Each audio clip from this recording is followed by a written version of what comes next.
Hi, I'm Celeste. My husband of 12 years took me on a romantic getaway to Willowbrook Falls, promising it would save our crumbling marriage. I thought the handwritten note I found in his jacket pocket was meant for me, a sweet surprise, maybe an apology.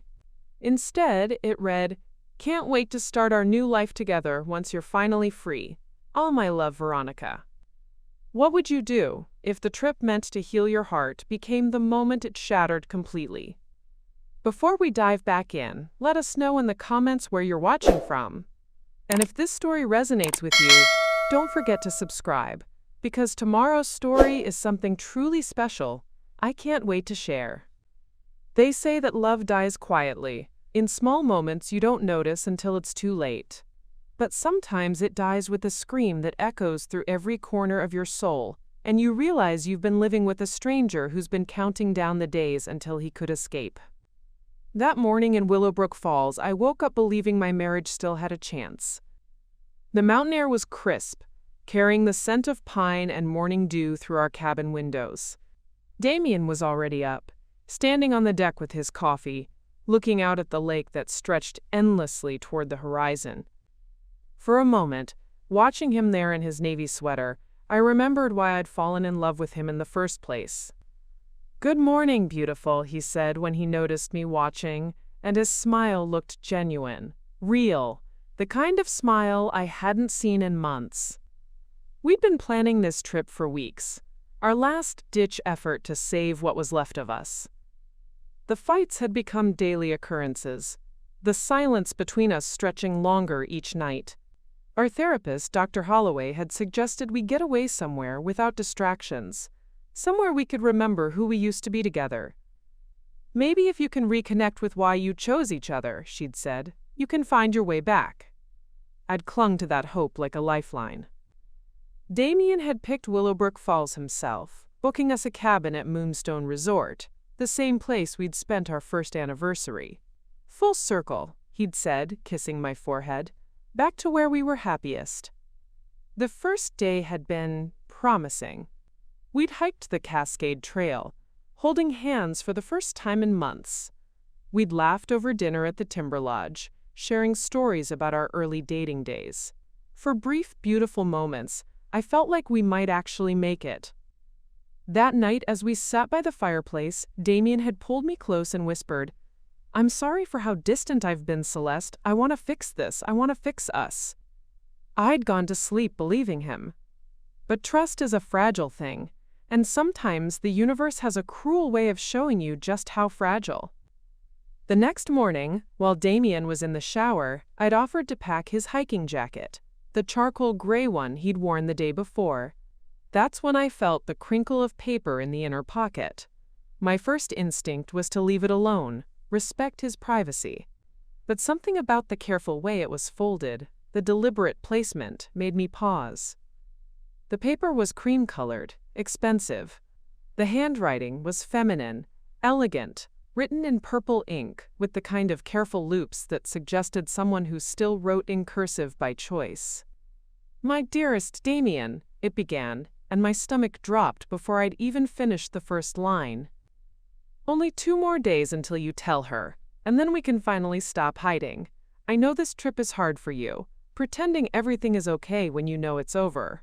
But after Friday, we'll never have to pretend again. I've already found us the perfect apartment in Rosefield Heights, and I've been imagining waking up next to you every morning without having to sneak around. I love how you've handled this whole situation with such care. Most men wouldn't have bothered with the charade of a save-the-marriage trip. But that's why I love you. You're too kind to just blindside her. You want to give her one last good memory before you break her heart. Just remember, what we have is real. What you have with her is just habit now. In 48 hours, you'll be free to love me the way we both want you to. Can't wait to start our new life together once you're finally free. All my love, Veronica." I read it 3 times before the words truly sank in. The shower was still running. Steam was creeping under the bathroom door. Damien was humming, actually humming, while he washed his hair, probably thinking about his perfect plan, his careful timeline, his 48-hour countdown to freedom. My hands were shaking so hard I could barely fold the note back into its original creases. I slipped it back into his pocket exactly where I'd found it. My movements mechanical, robotic, as if I were defusing a bomb instead of putting back the evidence of my marriage's execution. The woman staring back at me in the cabin's antique mirror looked like a stranger. Same auburn hair, same green eyes, same freckles across my nose that Damien used to trace with his finger. But there was something hollow in that reflection, something that hadn't been there 5 minutes earlier. I sat on the edge of our bed, the bed where we'd made love just 2 nights ago, where he'd whispered promises about our future, and tried to process what I'd just learned. This entire trip, every smile, every "I love you," every moment I'd felt hopeful about saving our marriage, it had all been a performance, a farewell tour. Damien wasn't trying to save our marriage, he was giving me a mercy killing.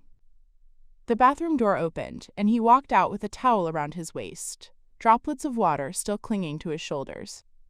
"Ready for another beautiful day?" he asked, that same genuine smile spreading across his face. I looked at him, really looked at him, and wondered how I'd never noticed that his smiles never quite reached his eyes anymore. "Absolutely," I heard myself say, my voice surprisingly steady. "I can't wait to see what today brings." Because now I knew exactly what today would bring, and tomorrow, and the day after that when he planned to destroy my world and call it kindness. But here's what Damien didn't know about his wife of 12 years. I'd spent a decade working as an investigative researcher for Hartwell & Associates, and I'd gotten very, very good at uncovering secrets. He thought he was giving me one last perfect memory. Instead, he'd just handed me exactly what I needed to uncover the truth about who he really was. This trip was about to become very interesting indeed. It took a lot of care and time to prepare and narrate this for you, so if you're enjoying it, a quick subscribe really helps and means the world to us. All right, let's get back to it. Have you ever had to smile and pretend everything was perfect while your world was crumbling behind your eyes? Have you ever had to sit across from someone at breakfast, watching them butter their toast and plan your day together, knowing they were counting down the hours until they could walk away from you forever? That's exactly where I found myself that morning in Willowbrook Falls, sitting across from Damien at the Timber Lodge restaurant, watching him study the hiking trail map like we were planning the adventure of a lifetime, instead of what he'd designed as my farewell tour. "What do you think about the Overlook Point Trail today?" he asked, pointing to a spot on the map. "The reviews say the sunset view is incredible, perfect for—" He paused, and I watched something flicker across his face. "Perfect for making memories." I took a sip of my coffee, tasting nothing but bitterness. "Sounds absolutely perfect," I said, and meant every word, though not for the reasons he thought. Here's what I want you to think about as I tell you this story. What would you do if you discovered that the person you trusted most had turned your entire life into a carefully orchestrated lie? Would you confront them immediately? Would you run? Would you fight back? Because I promise you, by the end of this story, you'll understand exactly why I chose the path I did. You'll see how sometimes the person who thinks they're playing chess is actually just a pawn in someone else's game. And if you've ever felt like someone underestimated you, if you've ever been treated like you were too naive or too trusting to see what was right in front of you, then you're going to want to hear every single detail of what happened next. I'm going to show you how a woman who was supposed to be the victim became the one holding all the cards. How a marriage that was meant to end with my heart broken became something else entirely. So grab your coffee, settle in, and let me know in the comments where you're watching from. Are you team confront him immediately or team gather evidence first? Because trust me, what I discovered about Damien and Veronica was just the beginning. This story has more twists than that mountain road we drove up to get to Willowbrook Falls, and I guarantee you won't see the ending coming. The truth about my husband's secret life. It was so much darker than just an affair. And what I did with that information? Well, let's just say Damien learned the hard way that investigative researchers don't just uncover secrets. Sometimes we use them. The thing about betrayal is that it doesn't just hurt in the moment you discover it. It reaches backward through time, poisoning every memory, every tender moment, every time you thought you were building something beautiful together. As I sat in that restaurant, watching Damien trace hiking routes with his finger, my mind started replaying our last 6 months, like a detective reviewing evidence she'd missed the first time. It had started with the late nights at the office. Damien worked as a marketing director for Pinnacle Communications, and suddenly, around January, his projects became urgent, demanding, requiring him to stay until 9, sometimes 10 o'clock. "Big client," he'd say, kissing my forehead when he finally came home. "Thompson Industries is really pushing for this rebrand, and if we land this contract, it could change everything for us." I'd believed him because I wanted to. Because when you love someone, you give them the benefit of every doubt, even when those doubts start multiplying like weeds. Then came the phone calls he'd take in the other room, quick conversations that ended abruptly when I walked into the kitchen. "Work stuff," he'd explain, but his voice had a different quality during those calls. Softer, more intimate. The voice you use when you're talking to someone who matters. I'd started noticing other things too, the way he'd shower immediately when he came home from these late nights, as if washing something away.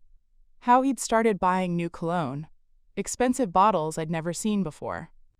The subscription to that upscale gym in the Riverside district, the one that cost 3 times more than our local fitness center. "I need to take better care of myself," he'd said when I questioned the expense. "For us. I want to be the best version of myself for our marriage." Even his lies had been wrapped in declarations of love for me. But it was the small changes that hurt the most, now that I understood what they meant. The way he'd stopped reaching for me in bed, how his goodnight kisses became perfunctory pecks on the cheek, how he'd started doing his own laundry, claiming he didn't want to burden me with his work clothes. How many times had he been washing away traces of her perfume, her lipstick, her touch? I remembered the night in March when I'd suggested we book a weekend getaway. "We never do anything spontaneous anymore," I'd said, curled up next to him on the couch while he scrolled through his phone. "Remember when we used to just pick a direction and drive?" He'd looked up from his screen, and I now realized he'd probably been texting Veronica with genuine panic in his eyes. "This month is really crazy, Celeste. Maybe after the Thompson project wraps up?" The Thompson project, that I now understood, was probably code for whatever elaborate double life he'd been constructing. Then there was the evening in April when I'd gotten home early from my job at Hartwell & Associates and found him in our bedroom, sitting on the edge of the bed with a jewelry box in his hands. For one wild, hopeful moment, I'd thought he was planning to propose again, maybe renew our vows, do something romantic to fix whatever had been growing cold between us. "Surprise shopping?" I'd asked, trying to keep my voice light. He'd startled, snapping the box closed so quickly I barely caught a glimpse of what was inside. But it had looked like a necklace. Delicate and expensive, with what might have been diamonds catching the afternoon light.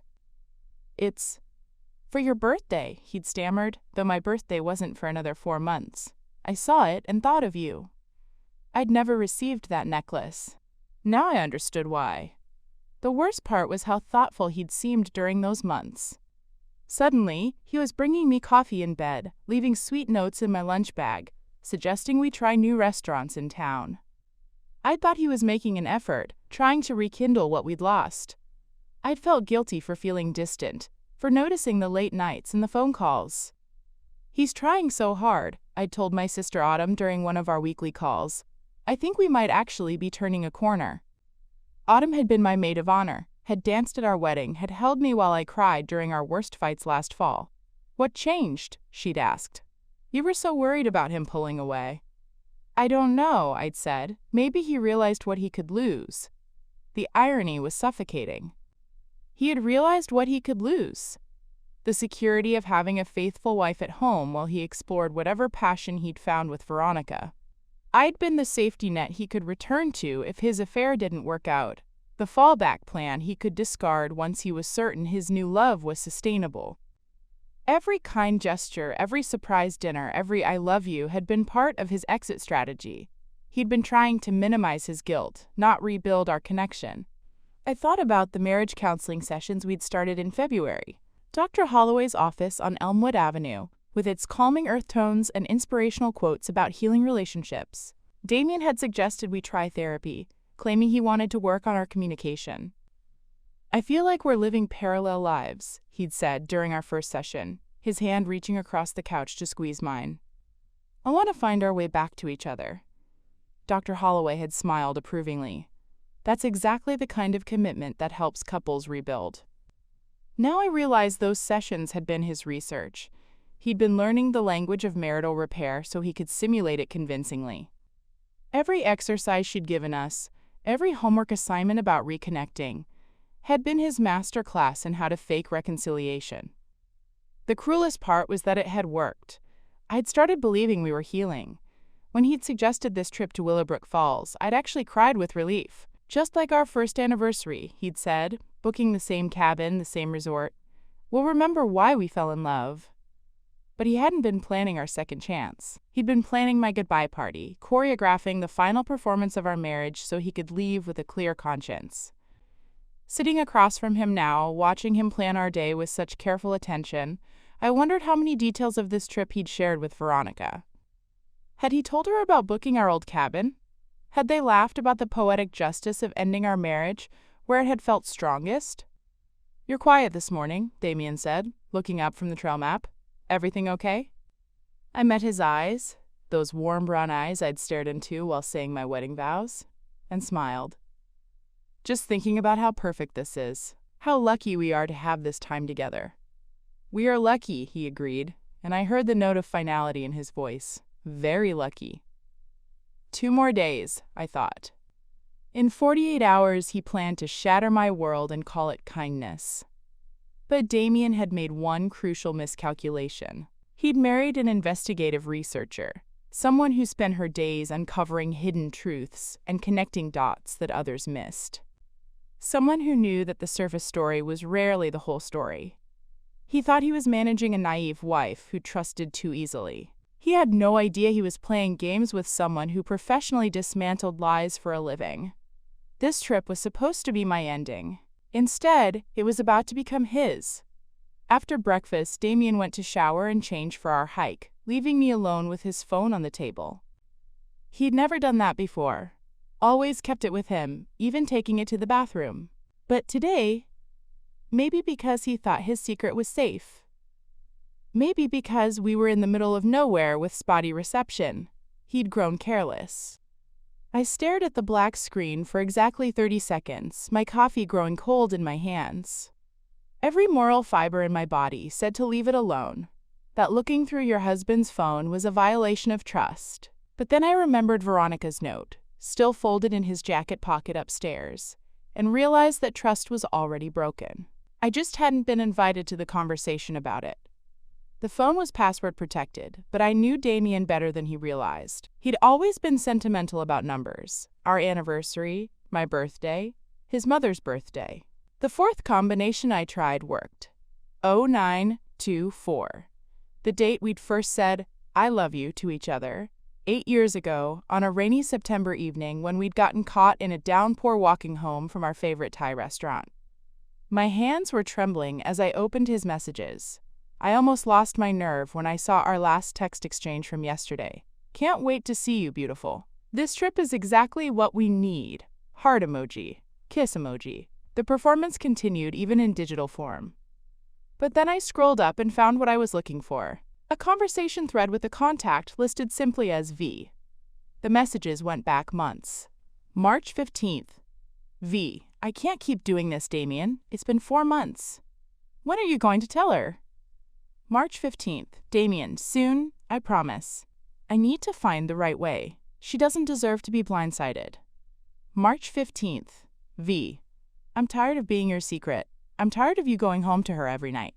March 15th. Damien, you know it's not like that anymore. I haven't touched her in months. I had to put the phone down. The casual cruelty of it, the way he discussed our intimate life with another woman, made my stomach lurch. But I forced myself to keep reading. April 2nd. V. Saw the necklace he picked out. It's gorgeous. I can't wait to wear it to the Meridian Gallery opening. April 2nd.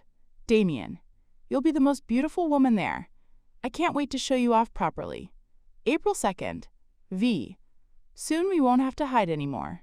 I've already started looking at apartments in Rosefield Heights. The Meridian Gallery. I knew that place. It was the trendy art gallery downtown that hosted monthly exhibits. I'd suggested we go to their spring opening in April, but Damien had said he had to work late. Thompson Industries, he'd claimed. Always the Thompson Industries excuse. May 18th. V. My sister keeps asking when she's going to meet my mysterious boyfriend. I hate lying to everyone. May 18th. Damien, I know, love. The trip to Willowbrook Falls is our exit strategy. I'll give Celeste one perfect weekend, then I'll tell her when we get back. Clean break. May 18th. V. You're too good to her. Most men would just file for divorce. May 18th. Damien, she's been a good wife. She deserves better than just being abandoned. A good wife. Past tense. As if I were already a memory. Already something he'd moved beyond while I was still living in the present tense of our marriage. I scrolled down to more recent messages, my heart hammering so hard I could hear it in my ears. July 10th. V. Are you sure about the timing? Taking her somewhere romantic just to break up with her seems cruel. July 10th. Damien. It's not cruel. It's closure. She'll have good memories of us, of our marriage. It'll help her heal. July 10th. V. If you say so. I'll start packing my apartment. 2 more days and we can finally be together properly. July 10th. Damien, I love you, Veronica. After Friday, no more hiding. July 10th. Yesterday. While I'd been packing for our romantic getaway, while I'd been hoping this trip would save our marriage, he'd been coordinating the end of it with his girlfriend. The shower was still running upstairs. I had maybe 5 more minutes before Damien came down. My hands moved on autopilot, screenshotting the most damning conversations, sending them to my own phone, then deleting the sent messages from his phone so he wouldn't know I'd discovered anything. But as I scrolled through months of their relationship, I found something that made my blood run cold. It wasn't just an affair. It was something much more calculated. February 3rd. V. I ran the numbers again. With her salary at Hartwell & Associates and the house value, you're looking at significant alimony payments if she fights the divorce. February 3rd. Damien. She won't fight it. Not if I handle this right. She's too trusting. February 3rd. V. My friend Jessica went through something similar. Her ex got out of most of the settlement by proving emotional abandonment. If you can show that the marriage was already over, that you'd been living like roommates. February 3rd. Damien. That's why the counseling sessions are perfect. I'm documenting everything. Her inability to connect, her emotional distance. My vision blurred. The marriage counseling sessions. He'd been building a case against me. Every time Dr. Holloway had asked about our connection, every time he'd sadly shaken his head and talked about how I seemed checked out lately, he'd been constructing a narrative that would minimize his financial obligations in a divorce. March 22nd. V. Did you get her to sign anything recently? Joint account changes? Insurance beneficiaries? March 22nd. Damien, working on it. There's a new life insurance policy I want to update. Just have to find the right moment. Life insurance. My hands started shaking so violently I almost dropped the phone. April 15th. V. My friend who works at Clearwater Insurance says there's usually a waiting period for suicide clauses. Just something to keep in mind. April 15th. Damien, why would that matter? April 15th. V. Never mind, just thinking about all the angles. I had to read that exchange 3 times before it sank in. Veronica wasn't just helping him plan a divorce. She was thinking about what would happen if I wasn't around to divorce at all. The shower turned off upstairs. I heard Damien's footsteps moving around the bathroom, the sound of the hairdryer starting up. I had maybe 2 minutes left. I scrolled frantically through more recent messages, looking for anything about insurance policies or beneficiaries. What I found was worse than I'd imagined. June 30th. Damien, good news. She signed the insurance update without even reading it. Beneficiary changes went through. June 30th. V. How much? June 30th. Damien, $800K. More than enough to start over somewhere nice. June 30th. V. You're brilliant. She really didn't suspect anything? June 30th. Damien told her it was just updating our coverage after her promotion. She was so happy I was thinking about our future together. I remembered that day. I'd gotten a small raise at Hartwell and Associates, and Damien had surprised me with champagne and takeout from our favorite Italian place. "We should update our insurance," he'd said. "Make sure we're protected now that you're moving up in the world." I'd signed the papers while we ate, grateful that he was thinking practically about our shared future. The hairdryer stopped. I heard the bathroom door open. I quickly deleted my recent activity from his phone, closed all the apps, and placed it exactly where he'd left it. My hands were shaking so badly I could barely hold my coffee cup, but I forced myself to look normal, scrolled through my own phone as if I'd been checking social media. "Ready for that hike?" Damien called from the stairs, his voice cheerful, loving. "Can't wait," I called back, my voice surprisingly steady. But everything had changed in those 15 minutes. This wasn't just about an affair anymore. This wasn't just about a man who'd fallen out of love and wanted to start over. Damien and Veronica had been planning more than my heartbreak. They'd been planning my disappearance. And this romantic trip to a remote mountain location, this thoughtful gesture of giving me one last perfect memory, suddenly took on a much darker meaning.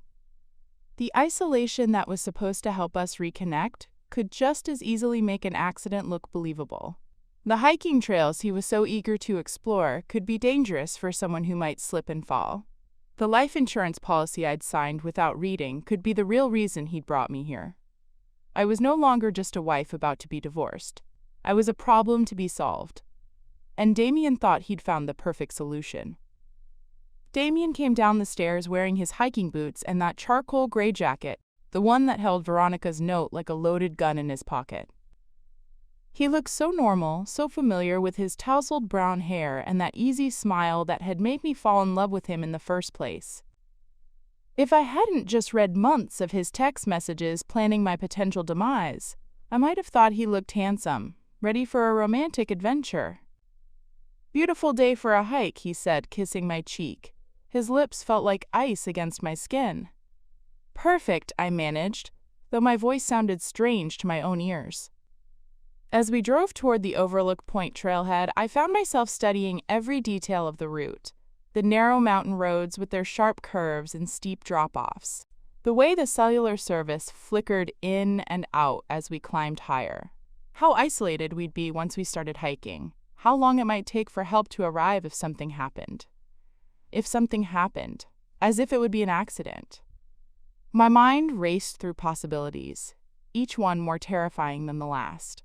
A slip near a cliff edge during our romantic sunset viewing. An allergic reaction to something in our packed lunch. I developed a severe nut allergy 2 years ago, something Damien knew well.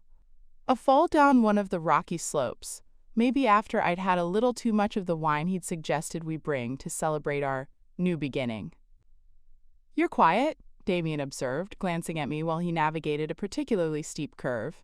"Having second thoughts about the challenging trail?" The way he said challenging made my stomach clench. "No, just thinking about how peaceful it'll be up there. Just the two of us, completely alone." "Completely alone," he repeated, and I caught something in his tone. Satisfaction, maybe, or anticipation. My phone buzzed with a text from my sister Autumn. "How's the romantic getaway going? Are you and Damien working things out?" I stared at the message, my thumb hovering over the keyboard. What could I possibly say? That my husband might be planning to kill me? That the man who'd promised to love and protect me was potentially calculating the best way to make my death look accidental? I typed and deleted a dozen responses. "Everything's complicated." Delete. "I'm scared." Delete. "I think I might be in danger." Delete. Finally, I wrote, still figuring things out. "I'll call you when I get back." At least if something happened to me, Autumn would know to ask questions. But even as I sent the message, I realized how impossible this all sounded. If I called Autumn right now and told her what I'd discovered, what would I say? That I'd found a love note and some text messages, and now I was convinced my husband was planning to murder me for insurance money? It sounded like the plot of a bad thriller movie, not something that happened to real people in real marriages. Maybe I was being paranoid. Maybe the text about suicide clauses was just Veronica being thorough about divorce implications. Maybe the insurance policy change was innocent, just Damien being responsible about our coverage like he'd claimed. Maybe I was letting my hurt over the affair twist innocent financial planning into something sinister. But then I remembered the tone in Veronica's messages, the clinical way she discussed angles and waiting periods. I remembered how carefully Damien had orchestrated this trip, insisting on the remote location, the challenging hiking trails, the romantic isolation that could just as easily be dangerous isolation. "There's a great spot about a mile up where we can stop for lunch," Damien said, consulting the trail map he'd downloaded, "right near Widow's Point. The name sounds ominous, but the views are supposed to be spectacular." Widow's Point. The irony was so thick I almost laughed, but nothing about this felt funny anymore. We reached the trailhead parking area, a small gravel lot surrounded by towering pines. There were only 2 other cars there. "A good sign for solitude," Damien noted cheerfully. "A bad sign for witnesses," my paranoid brain added. As we gathered our hiking gear, I tried to think through my options logically, the way I would approach any investigation at Hartwell & Associates. What did I actually know? Damien was having an affair, planning to leave me, and had changed our life insurance policy without me understanding the implications. Concerning, yes. Criminal, possibly not. What did I suspect? That he and Veronica had planned this trip as an opportunity to make my death look accidental, collecting $800,000 and starting their new life together without the messy complications of divorce proceedings. What could I prove? Nothing that would convince a police officer or a judge. Text messages about insurance policies weren't evidence of murder plots. Love notes weren't death threats. My suspicions, however legitimate they felt, were still just suspicions. But here's what I knew about investigations. The best way to expose a conspiracy is to let it unfold while documenting everything. If Damien was planning something, he'd have to show his hand eventually. And when he did, I'd be ready. I pulled out my phone and opened the voice recording app, hitting record and slipping it back into my jacket pocket. Whatever happened on this hike, there would be audio evidence. I also sent a quick location share to Autumn, disguising it as a scenic photo. Starting our hike at Overlook Point. Such beautiful views up here. "Ready to head up?" Damien asked, shouldering his backpack. He'd packed it himself this morning, insisting he wanted to surprise me with a special lunch. Now I wondered what else might be in there besides sandwiches. "Actually, let me use the restroom first," I said, nodding toward the small facility at the edge of the parking area. Inside the dimly lit bathroom, I leaned against the sink and tried to calm my racing heart. I had to make a choice. I could confront Damien right now, demand explanations, refuse to go on this hike. But if I was wrong about his intentions, I'd be destroying our marriage over my own paranoia. And if I was right about his intentions, confronting him might force his hand in a way that put me in immediate danger. Or I could play along, stay alert, and see what he actually planned to do. Let him think he was still in control while I gathered evidence. It was risky, but it was also the smart move, assuming I could stay one step ahead of whatever he had planned. I thought about my job at Hartwell & Associates. All the cases I'd worked where the truth only emerged when people felt safe enough to reveal their real intentions. Some of the most damning evidence I'd ever collected came from subjects who thought they were unobserved, unrecorded, free to act without consequences. Damien thought he was dealing with a naive, trusting wife who wouldn't see the danger until it was too late. He had no idea he was dealing with someone who spent her professional life uncovering hidden truths and documenting criminal behavior. I splashed cold water on my face and looked at myself in the mirror. The woman staring back at me wasn't a victim, she was an investigator. And for the first time since finding that note, I felt something other than fear. I felt like I had a plan. When I emerged from the bathroom, Damien was checking his phone, frowning at the screen. "No signal up here," he said. "I guess we're really going to be disconnected from the world." "Good," I said, shouldering my own backpack and checking that my phone was still recording. Sometimes disconnecting is exactly what you need to see things clearly. As we started up the trail, Damien took my hand, just like he had during our first anniversary trip to this same mountain. His palm was warm, familiar, the hand that had held mine during our wedding ceremony, that had comforted me during my father's funeral, that had touched me with what I believed was love for 12 years. Now it felt like the hand of a stranger who was leading me towards something I couldn't quite see yet, but was preparing for nonetheless.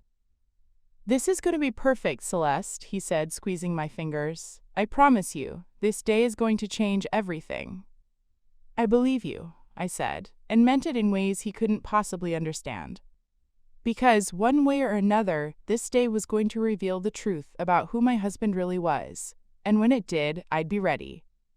The first mile of the Overlook Point Trail was deceptively gentle, winding through dense pine forest with occasional glimpses of the valley below.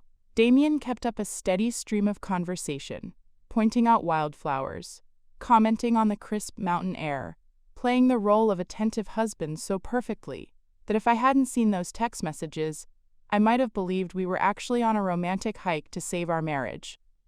"Remember our first time here?" he asked as we approached a familiar wooden bridge spanning a creek. "You were so afraid of heights, but I convinced you to look over the edge." I remembered. I'd been terrified of the drop, but he'd held my hand, promised he wouldn't let me fall. The trust I'd felt in that moment had been absolute, unshakable. Now, standing on that same bridge, I realized how perfectly it illustrated what our marriage had become. Me trusting him not to let me fall, while he calculated exactly how to make sure I did.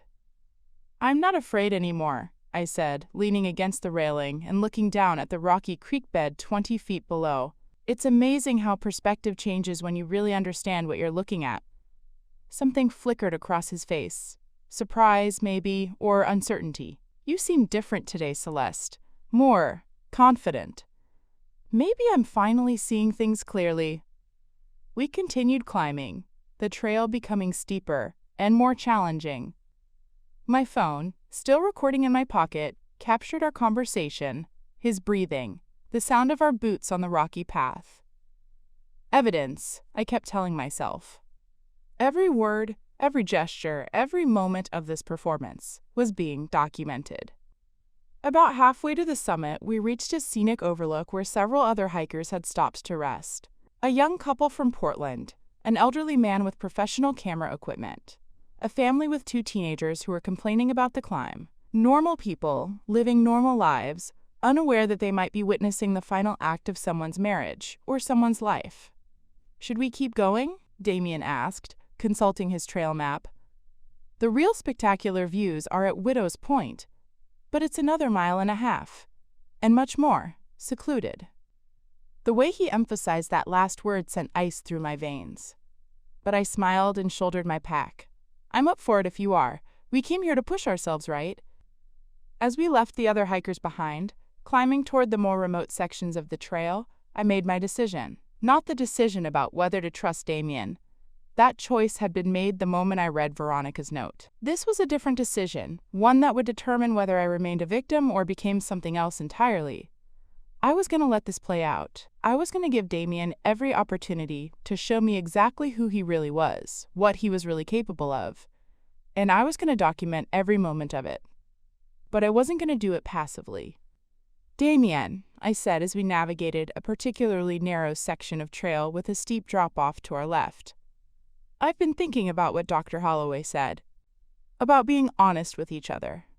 He glanced back at me, his expression carefully neutral. "What about it?" "I think there are things we haven't been telling each other. Important things." I watched his shoulders tense slightly. "What kind of things?" "Well, for instance," I said, keeping my voice light and conversational, "I know about the life insurance policy changes. The $800,000 policy where you made yourself the beneficiary." He stopped walking. For a long moment, the only sounds were the wind through the trees and my heart hammering in my chest. When he turned around, his face had gone completely blank. "How did you?" He caught himself. "Celeste, that was just updating our coverage. You signed the papers yourself." "I did. Without reading them, because I trusted you." I stepped closer, maintaining eye contact. "Just like I trusted you when you said you were working late all those nights. Just like I trusted you when you said this trip was about saving our marriage." His jaw tightened. "What are you implying?" "I'm not implying anything. I'm stating facts. You've been having an affair with someone named Veronica for at least 4 months. You've been planning to leave me after this trip. And you've restructured our finances in a way that would benefit you significantly if something happened to me. The mask was starting to slip. I could see confusion, panic, and something darker flickering across his features. You went through my phone. I found Veronica's note first. The phone just filled in the details. We stood facing each other on that narrow trail, the truth finally naked between us. Below us, the valley stretched out in beautiful greens and golds, peaceful and serene.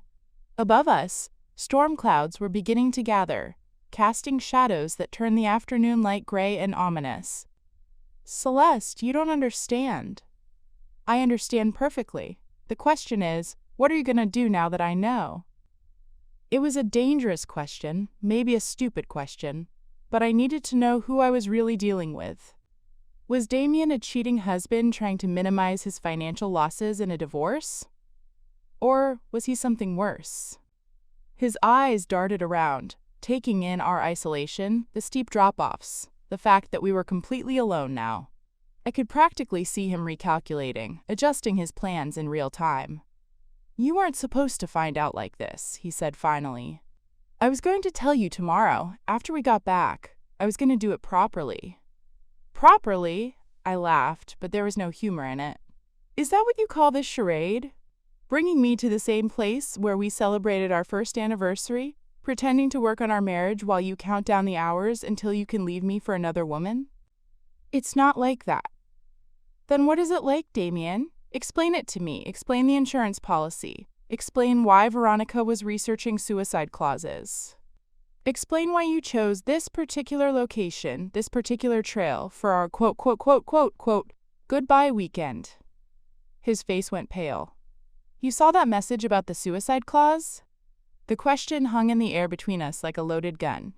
Because his shock wasn't about the existence of the message, it was about my knowledge of it. So it's true, I said softly. This isn't just about divorce. This is about making sure there is no divorce. Something shifted in his posture, in his expression. The loving husband performance was completely gone now, replaced by something calculating and cold. Celeste, you need to understand something. This marriage has been over for a long time. We've both been miserable. I've been miserable because my husband was pulling away from me. You've been miserable because you wanted to be with someone else. Those aren't the same thing. The result is the same. We're not happy together. So get a divorce. You don't need to kill me to be free, Damien. The words were out before I could stop them, hanging in the mountain air like an accusation. For a moment, neither of us moved. Then Damien laughed, but it was a sound without warmth. Kill you? Celeste, what kind of person do you think I am? I don't know anymore. That's what I'm trying to figure out. He took a step closer, and instinctively I took a step back, my heel catching on a loose rock. You're being paranoid. Yes, I'm leaving you. Yes, I've been planning it. But murder, that's insane. Then explain the insurance policy. Explain the suicide clause research. Explain why we're having this conversation on a remote mountain trail instead of in our living room. The insurance policy is just financial planning. Veronica was being thorough about understanding our assets. And we're here because I thought you deserved one good memory before I broke your heart. His explanations were reasonable, logical. They almost made sense. But there was something in his eyes, something in the way he kept glancing at the trail behind me, at the steep drop-off, that made every instinct I'd developed as an investigator scream danger. Prove it, I said. Prove what? Prove that this is just about divorce. Call Veronica right now. Tell her the plan has changed, that you're going to tell me the truth, and we're going home to work out the divorce properly. There's no cell service up here. Then we go back down until there is. He was quiet for a long moment, studying my face. When he spoke again, his voice was different, quieter, more serious. Celeste, I think you should consider what's best for everyone here. You're talking about accusing me of planning to murder you. Do you have any idea what that would do to my career, my reputation, even if it's not true? Are you threatening me? I'm asking you to be reasonable. We're both adults. We can handle this like adults. But the way he said it, the way he was positioning himself between me and the way back down the trail, made it clear that his definition of reasonable and mine were very different things. I reached into my pocket and felt my phone, still recording. Whatever happened next, it would be documented. And suddenly I wasn't afraid anymore, I was angry. For 12 years, I'd trusted this man with my heart, my future, my life. I had made excuses for his distance, blamed myself for his coldness, worked harder to be the wife he wanted. And all along, he'd been planning my exit from his life one way or another. You know what, Damien? You're right. We should handle this like adults. I pulled out my phone, stopped the recording, and opened my messages. Before he could react, I sent the audio file to 3 people: my sister Autumn, my colleague James at Hartwell & Associates, and my lawyer, Patricia Chen. "What are you doing?" "Handling this like an adult," I said, typing quickly. "I just sent a recording of our entire conversation to my sister, my colleague, and my attorney. If anything happens to me on this mountain, they'll know exactly where to start looking for answers." The change in his expression was immediate and complete. The last pretense of loving concern vanished, replaced by something much more honest and infinitely more dangerous. "Celeste, that was a very stupid thing to do." The words hung between us like a physical threat. Damien's face had transformed into something I'd never seen before. Cold, calculating, with a hardness around his eyes that made me understand, finally and completely, that I was in real danger. "You think you're so smart," he said, taking another step toward me, "always analyzing everything, always thinking you know better than everyone else. That's been your problem our entire marriage, Celeste. You can't just let things be simple." I backed up another step, my heel-finding purchase on the rocky trail. The drop-off behind me was maybe 30 feet. Not necessarily fatal, but certainly enough to cause serious injury. Enough to make an accident look believable. Simple? I kept my voice steady, professional, the tone I used when interviewing difficult subjects at work.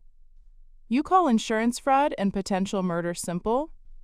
"I call survival simple. Do you have any idea what a divorce would cost me? What kind of alimony payments I'd be looking at with your salary and our shared assets?" Veronica ran the numbers, Celeste. "We're talking about hundreds of thousands of dollars, maybe more."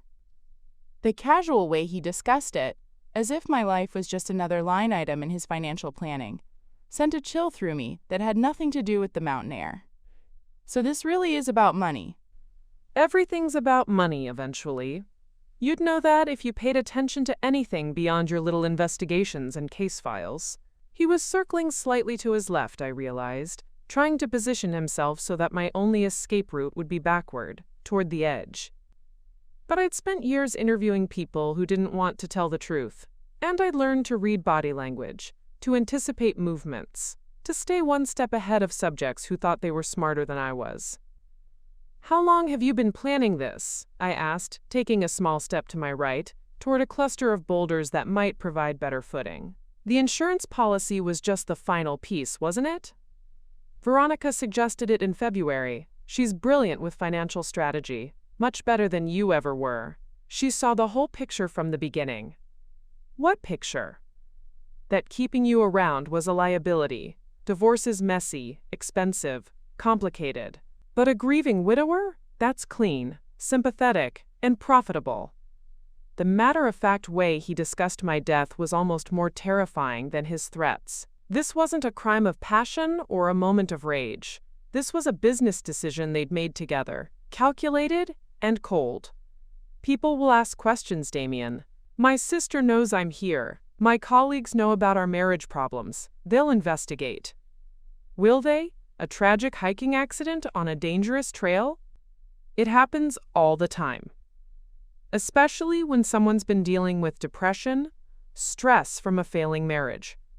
Dr. Holloway's notes will support that narrative beautifully.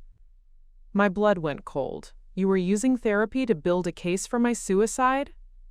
"I was documenting your mental state, your inability to connect, your emotional distance, your apparent depression about our relationship. All very concerning signs, in retrospect." Every session flashed through my mind, how he'd guided conversations toward my supposed withdrawal, my apparent lack of investment in our marriage. How he'd expressed such touching concern about my well-being to Dr. Holloway, painting himself as the loving husband trying desperately to help his struggling wife. "You bastard," I whispered. "I'm a planner, Celeste. That's why I'm successful. That's why this will work." "What about Veronica?" She's comfortable with murder? Veronica understands necessity. She understands that sometimes you have to make difficult choices to get what you want. His smile was cold, predatory. She's actually quite excited about starting fresh with the insurance money. We're thinking about traveling, maybe buying a place in Costa Rica where $800,000 goes a lot further. They'd already planned their new life with my death money. The betrayal cut deeper than the fear, a pain so sharp it left me breathless. "The note I found," I said, understanding flooding through me. "It wasn't left accidentally. You wanted me to find it." "Very good. I was wondering when you'd figure that out. You wanted me upset, emotional, distracted, more likely to have an accident. Or to take matters into your own hands. Suicide would have been preferable, actually. Less chance of investigation, and the insurance pays out the same either way after the waiting period expires." I thought about the wine he'd suggested for our sunset viewing, the way he'd insisted on packing the lunch himself, his careful selection of this particular trail with its dangerous overlooks and isolated sections. "How were you planning to do it?" "Does it matter? The result is the same." But I needed to know. My investigative instincts demanded details, evidence, proof of intent. "The lunch you packed. What's in it?" His smile widened. "Just sandwiches and fruit, and a thermos of your favorite tea, the chamomile blend you love so much." Chamomile tea, which would mask the taste of almost anything dissolved into it. My mind raced through possibilities: sleeping pills, anxiety medication, anything that would make me drowsy or disoriented enough for a fall to look accidental. "Very thoughtful of you." I've always been thoughtful. That's what made this so perfect. The caring husband, planning a romantic getaway to save his marriage, devastated when his depressed wife has a tragic accident. And if the drugs didn't work? If I didn't drink the tea? Well, accidents happen on mountain trails. Loose rocks, sudden weather changes, a moment of vertigo near a steep drop. His eyes flicked toward the edge behind me. These things are tragically unpredictable. I understood now why he'd been so insistent on this particular spot, this specific trail. He'd scouted it, planned it, chosen the perfect location for what he intended to look like an accident. "The only problem," I said, my voice gaining strength, "is that it's not going to work." "Because you sent some audio files to your sister?" "That's unfortunate, but not insurmountable. Mental health episodes can be sudden, unpredictable. You could have sent those messages in a paranoid state, making wild accusations before your tragic decision to end your pain."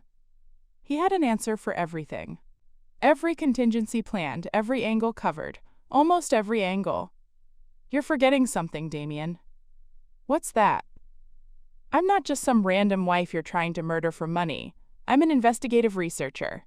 This is what I do for a living: uncover conspiracies, document evidence, expose criminals." His confidence flickered for the first time. "What's your point?" "My point is that while you and Veronica were planning my death, I was planning something too."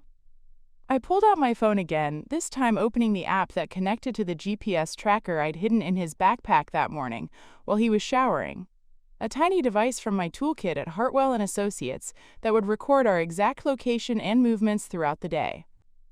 "What is that?" "Insurance," I said. "The kind that actually protects people instead of profiting from their deaths." I showed him the screen, where our location was being tracked in real time, along with timestamps and coordinates that would prove exactly where we'd been and when. Every step of this hike is documented, every place we've stopped, every conversation we've had, and not just the audio I recorded, there's video too. His face went white. "Video? Did you really think I'd come up here unprepared? I've been wearing a body camera since we left the parking lot. Every threat you've made, every admission of your plan, every detail about the insurance fraud, it's all recorded in high definition." It was a lie. I didn't have a body camera. But Damien didn't know that, and the doubt in his eyes told me the bluff was working. "You're lying." "Am I? Do you want to take that chance?" "Because here's what's going to happen, Damien. We're going to walk back down this trail together. We're going to get in the car. We're going to drive back to the cabin. and then you're going to call Veronica and tell her the plan is off. And if I don't, then you're going to find out exactly what happens when someone tries to murder an investigative researcher who specializes in exposing criminal conspiracies. For the first time since this nightmare began, I saw fear in his eyes. Real fear, not just annoyance or frustration. You can't prove anything. I can prove enough. Financial records, text messages, insurance documents, recorded confessions, GPS evidence, witness statements. Even if some of it gets thrown out, enough will stick to destroy your life. I took a step forward, claiming back some of the space he'd been trying to control. The question is, do you want to be a man who tried to murder his wife and failed? Or do you want to be a man who made some very bad decisions but stopped before it was too late? The mountain wind picked up, rustling through the pine trees around us. Storm clouds were moving in faster now, casting shadows that made the afternoon feel later than it was. In the distance, I could hear the faint rumble of thunder. Damien stood frozen, calculating, trying to figure out if he could still salvage his plan or if it was too late to turn back. But I already knew the answer. It had been too late the moment he underestimated the woman he'd married, the moment he assumed that love made me weak instead of dangerous. He'd wanted to eliminate a problem. Instead, he'd created a much bigger one. And now he was about to learn exactly what that felt like. The thunder grew louder, rolling across the valley like a warning. Damien's face cycled through a dozen emotions: rage, fear, calculation, desperation, before settling into something I recognized from our early dating days: charm. He was going to try to charm his way out of this. "Celeste, sweetheart," he said, his voice shifting back into the warm, loving tone that had fooled me for months. "I think we've both gotten carried away here. You're scared, I'm frustrated, and we're saying things we don't mean." I almost laughed at the audacity. Even now, even after confessing to planning my murder, he thought he could manipulate me with pet names and false concern. "Oh, I meant every word," I said. "The question is whether you did." "Of course I didn't mean it. God, Celeste, you think I could actually hurt you? You think I'm capable of murder?" He ran his hands through his hair, a gesture I'd once found endearing. I was angry about the affair being exposed, embarrassed about my plans falling apart. "I said things to hurt you because I was hurt. You described your murder plan in remarkable detail for someone who was just saying hurtful things." "It wasn't a murder plan, it was, I don't know, some kind of sick fantasy that Veronica put in my head. She watches too many crime shows, always talking about what would happen if something happened to you. I never took it seriously." He was good. If I hadn't read months of text messages planning this exact scenario, if I hadn't seen the clinical way they discussed insurance policies and suicide clauses, I might have started to doubt myself. "So the chamomile tea in your backpack is just chamomile tea?" His pause was barely a heartbeat, but I caught it. "Of course it's just tea. What else would it be?" "Then you won't mind if I test it when we get back to the cabin. I have field testing kits in my car. Part of my job involves checking for various substances." Another pause. "You're being paranoid, but fine. Test whatever you want." But something had shifted in his posture, a subtle tensing that told me he was calculating again. The storm was moving in faster now, dark clouds swallowing the peaks around us. The wind was picking up, making the tall pines sway ominously. "We should head back," he said, glancing at the sky. "This weather is getting dangerous." "Agreed. After you." I gestured toward the trail leading back down the mountain, making it clear I intended to stay behind him where I could watch his movements. But as he turned to start walking, I caught the quick glance he shot toward his backpack, toward whatever was in that thermos that had made him pause when I mentioned testing it. The descent was treacherous in the increasing wind. Loose rocks skittered under our feet, and the growing darkness made it harder to see the trail markers. Damien kept up a steady stream of conversation, playing the concerned husband worried about my mental state. "I think the stress of everything has gotten to you, sweetheart.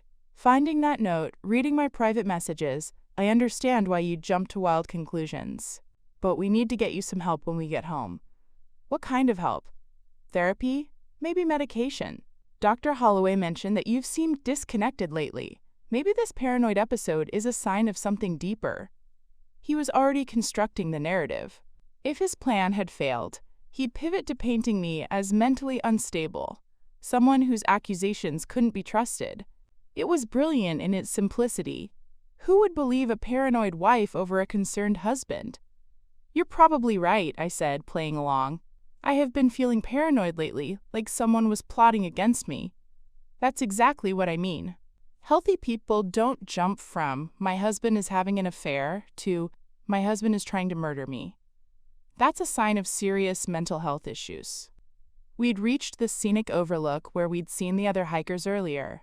It was empty now, everyone else having headed down before the storm hit. The wind was howling through the trees, and the first fat raindrops were starting to fall.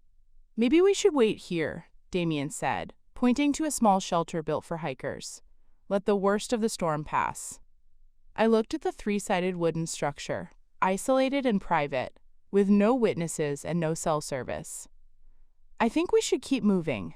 The trail will only get more dangerous if it gets muddy." "Celeste, be reasonable. We could get struck by lightning out in the open." But I wasn't going into that shelter with him. Not when I could see him eyeing his backpack again. Not when I knew what might be in that thermos. "I'm an experienced hiker, Damien. I can handle a little rain." "Since when are you an experienced hiker?" "You've been on maybe a dozen trails in your entire life." It was a small slip, but telling. The loving husband would have supported my confidence, not undermined it. The man planning to make my death look accidental would want to establish that I was inexperienced, prone to making dangerous decisions. "You're right," I said, playing into his narrative while continuing down the trail, and probably not thinking clearly. "Good thing I have you to keep me safe." The rain was coming harder now, making the rocks slippery and treacherous. Damien stayed close behind me, close enough that I could feel his presence, could sense him watching for opportunities. Every loose rock, every slippery section, every moment where a stumble might look natural. "Careful here," he said as we approached a particularly narrow section with a steep drop-off. "These rocks get slippery when they're wet." "Thanks for the warning," I said, but I noticed he didn't offer to go first, didn't position himself where he could catch me if I slipped. Instead, he stayed just far enough back that he could react to whatever happened, but not close enough to prevent it. The trail wound through a series of switchbacks, each turn taking us lower down the mountain but also deeper into the storm. Lightning was flashing in the distance now, followed by rumbles of thunder that seemed to shake the ground beneath our feet. "This is getting really dangerous," Damien called over the wind. "We should find shelter." "Almost to the parking lot," I called back, though we still had at least a mile to go. As we rounded another switchback, I saw something that made my blood run cold. The trail ahead was partially washed out, a section where the recent rains had created a muddy, unstable slope that dropped off sharply into the valley below. It was passable, but just barely, and only with extreme caution. "Oh no," Damien said, but I caught something in his voice. Not dismay, satisfaction. "This looks really dangerous, Celeste. One wrong step." "We'll have to go very carefully," I said, studying the washout. The safe path was narrow, maybe 2 feet wide, with loose soil and rocks on both sides. It would require perfect balance and complete concentration. "Maybe I should go first," Damien offered. "I'm heavier, more stable." "No, I'll go. I'm lighter, less likely to destabilize the path." It was exactly the wrong thing to say, and I knew it the moment the words left my mouth. If I went first, I'd be in the most vulnerable position possible, completely focused on my footing while he watched from behind. If something happened, if I slipped, if rocks gave way beneath me, it would look completely natural. But I couldn't take it back without seeming more paranoid, and besides, I had a plan of my own. As I approached the washout, I pulled out my phone and activated the emergency beacon app that all Hartwell & Associates employees were required to carry. It would send my exact GPS coordinates to our office security team, along with an automatic distress signal. If anything happened to me, search and rescue would know exactly where to look. "What are you doing?" Damien asked. "Letting someone know our location," I said truthfully. "Standard safety protocol for dangerous hiking conditions." I saw the flash of anger cross his face before he controlled it. "We don't need rescue. We can handle this ourselves." Better safe than sorry. I started across the washout, testing each step carefully, feeling for solid ground beneath the loose soil. Behind me, I could hear Damien following, his breathing heavier than the exertion warranted. The rain was coming down steadily now, making everything slippery and unstable. Halfway across, I felt the ground shift slightly under my right foot. Instinctively, I shifted my weight to my left foot, looking for better purchase. It was then that I heard it. The scrape of a boot on loose rock, the sound of someone moving faster than they should on such treacherous ground. I spun around just in time to see Damien reaching toward me, his face a mask of concentration and determination. For a split second, our eyes met, and I saw the truth there. This was his moment, his opportunity to make everything look like a tragic accident. But I was ready for him. As his hand reached for my shoulder, whether to push me or grab me, I'd never know, I dropped into a crouch and rolled to the side, using a defensive move I'd learned in the self-defense classes I'd been taking since last year. His momentum carried him forward, his foot landing where I'd been standing a second before. The loose soil gave way under his weight. For a moment, he teetered on the edge, arms windmilling, trying to regain his balance. His eyes were wide with shock and terror. This wasn't part of his plan. I could have helped him, could have reached out, grabbed his hand, pulled him back to safety.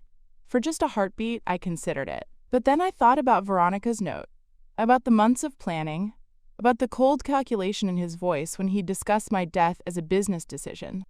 "Celeste!" he screamed as he went over the edge. I scrambled to the safe side of the washout and looked down. He'd fallen maybe 15 feet onto a ledge covered with pine needles and mud. Not far enough to kill him, but far enough to injure him. He was conscious, moving, but clearly hurt. "Help me," he called up. "I think my leg is broken." I pulled out my phone and checked the GPS signal, still recording, still transmitting to the emergency beacon. "Don't worry, Damien," I called down. "Help is on the way. I activated the emergency beacon, remember? Search and rescue will be here soon. You have to help me now. I could have internal injuries." "I'm sure you'll be fine. You're a survivor, remember? That's what you told me. You do whatever it takes to survive." The rain was washing the mud from his face, and I could see his expression clearly now. The charming mask was completely gone, replaced by rage and desperation. "You did this on purpose." "Did what?" "I was trying to cross a dangerous washout in a storm, just like you suggested. It's not my fault you lost your footing." "You pushed me." "Did I?" "Because my emergency beacon has been recording this entire time. GPS location, audio, movement patterns. If I'd pushed you, there would be evidence of that." I let that sink in for a moment before continuing. "But there's no evidence of me pushing you, Damien. Just like there would have been no evidence of you pushing me if your plan had worked." The look on his face told me he finally understood. He'd been outplayed by someone he'd underestimated, undone by the same careful planning he'd thought made him so clever. "Enjoy explaining to the rescue team how you ended up down there," I called. "I'm sure they'll be very interested in hearing about our romantic hike." As I continued down the trail toward help, I could hear him shouting behind me, his voice growing fainter with each step. The storm was passing, the rain lightening to a steady drizzle. By the time I reached the parking lot, I knew exactly what I was going to tell the authorities. And I had the evidence to back up every word. The parking lot was empty except for our rental car and an old pickup truck that belonged to the trail maintenance crew. I sat on the tailgate of their truck, wrapped in an emergency blanket one of the workers had given me, watching the flashing lights of the rescue vehicles wind their way up the mountain road. 3 hours had passed since I'd stumbled into the ranger station, soaking wet and claiming my husband had fallen during our hike. The story I told was simple, believable, and technically true.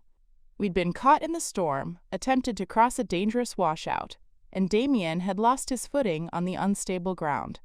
I'd tried to help but couldn't reach him safely, so I'd continued down to get professional rescue assistance.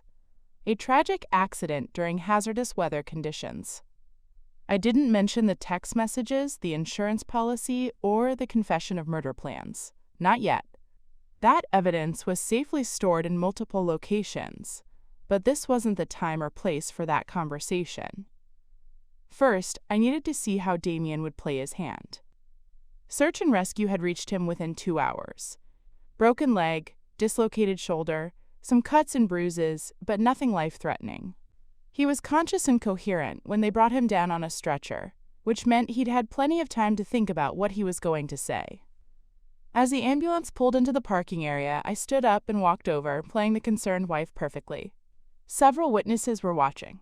Paramedics, rescue workers, park rangers. Whatever happened next would be very public. "Oh my God, Damien!" I rushed to the stretcher as they loaded him into the ambulance. "Are you okay? I was so scared." He looked up at me, his face pale with pain and something else. Calculation. Even injured and defeated, he was still trying to figure out how to win. "Celeste," he said weakly, "thank God you're safe. I was so worried about you out there alone." Perfect.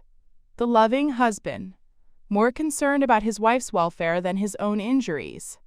Several of the rescue workers smiled at the touching scene. "What happened up there?" asked Ranger Patricia Morrison, a woman I'd spoken with extensively while waiting for the rescue team. "Can you walk us through it?" "We were trying to cross that washout section when the storm hit," Damien said, his voice carefully strained. "The ground was so unstable. I was trying to help Celeste across when I lost my footing." He reached out and squeezed my hand. "I'm just grateful she made it safely." "He insisted on going first," I added, playing my part, always trying to protect me. I told him it was too dangerous, but you know how men are. The ranger chuckled. "Classic husband move. You're lucky the fall wasn't worse, Mr. Hartley. That section of trail has been problematic all season." "I know how lucky I am," Damien said, his eyes meeting mine. "Lucky to be alive. Lucky to have such a smart, capable wife who knew exactly what to do." It was masterfully done. He was positioning himself as the victim of a tragic accident while simultaneously praising my intelligence and quick thinking. If I tried to accuse him of attempted murder now, it would look like I was attacking an injured man who'd just publicly declared his love and admiration for me. "We'll need to take him to Memorial Hospital in Riverside for x-rays and proper treatment," the lead paramedic said. "Ma'am, you're welcome to follow us down." "Of course," I said. I wouldn't leave his side. During the hour-long drive to the hospital, I had time to think about my next move.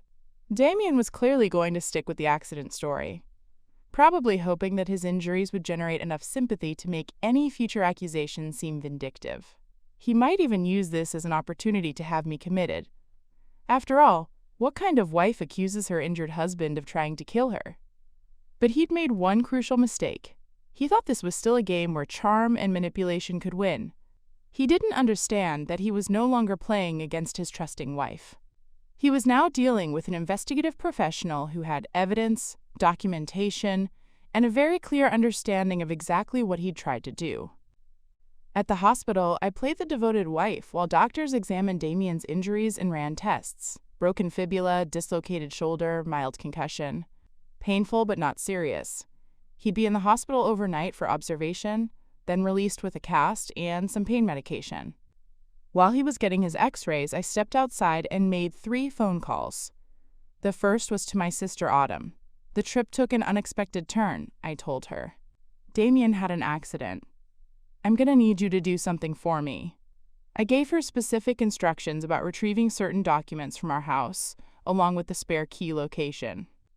The second call was to James Mitchell at Hartwell & Associates. "I need a favor," I said. "Professional consultation on a case involving insurance fraud and attempted murder." I outlined the basics and asked him to prepare a legal briefing for the authorities. The third call was to Detective Sarah Chen with the Riverside Police Department, someone I'd worked with on previous cases through my job. "Sarah, it's Celeste. I need to report a crime, but it's complicated. Can you meet me at Memorial Hospital?" 2 hours later, Detective Chen arrived with a digital recorder and a very serious expression. We sat in the hospital cafeteria while I laid out everything. The text messages, the insurance policy, the recorded confessions, the GPS evidence from the emergency beacon. "This is substantial," she said after reviewing the audio files and screenshots. "But you know a defense attorney will argue that the trail incident was exactly what it looked like, an accident during dangerous conditions." "I know. But the pattern of behavior, the financial motive, the recorded confession of intent, it adds up to attempted murder. And there's something else." I pulled out my phone and showed her the final piece of evidence I'd been saving. While Damien was being treated, I had a chance to test that thermos he'd packed. The chamomile tea tested positive for zolpidem, sleeping medication, enough to cause significant drowsiness and disorientation. Detective Chen's eyebrows rose. You tested it yourself? Field testing kit from my job. Chain of custody might be questionable, but it confirms what he confessed to on the mountain. He was planning to drug me, make me disoriented enough for an accident to look natural. We'll need to run our own tests, but this gives us probable cause. She stood up. I think it's time we had a conversation with your husband. The confrontation in Damien's hospital room was almost anticlimactic. Faced with recorded confessions, digital evidence, financial documentation, and a thermos full of drug tea, his lawyer, hastily summoned from Portland, advised him to remain silent. But silence was its own kind of confession. Detective Chen arrested him in his hospital bed on charges of attempted murder, insurance fraud, and conspiracy. The look on his face when she read him his rights was something I'd remember forever, the moment he finally understood that his victim had become his judge. The media attention was intense, but brief. Local man attempts to murder wife for insurance money was the kind of story that captivated people for a few days before moving on to the next scandal. I gave one interview to a crime journalist who specialized in cases where intended victims fought back. What would you say to other women who might be in similar situations? She asked. Trust your instincts, I said. And remember that love shouldn't make you naive. If something feels wrong, investigate. Document everything. And never forget that the person trying to hurt you is counting on you being too trusting, too loyal, or too scared to fight back. The divorce was finalized 6 months later, while Damien was serving a 15-year sentence at the state penitentiary. I kept the house, the car, and half of our savings. The $800,000 life insurance policy was voided due to the criminal intent behind it. But I didn't need blood money to start over. Veronica was arrested as an accomplice 3 weeks after Damien.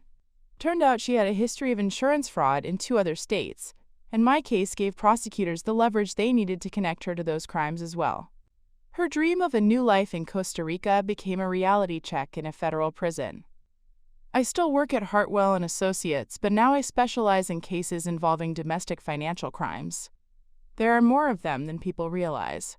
Spouses who steal retirement funds, partners who forge signatures on loans, family members who manipulate inheritance documents.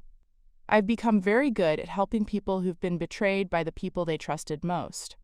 Sometimes I think about that moment on the mountain when Damien reached for me, when I could have saved him from falling. I don't regret letting him fall.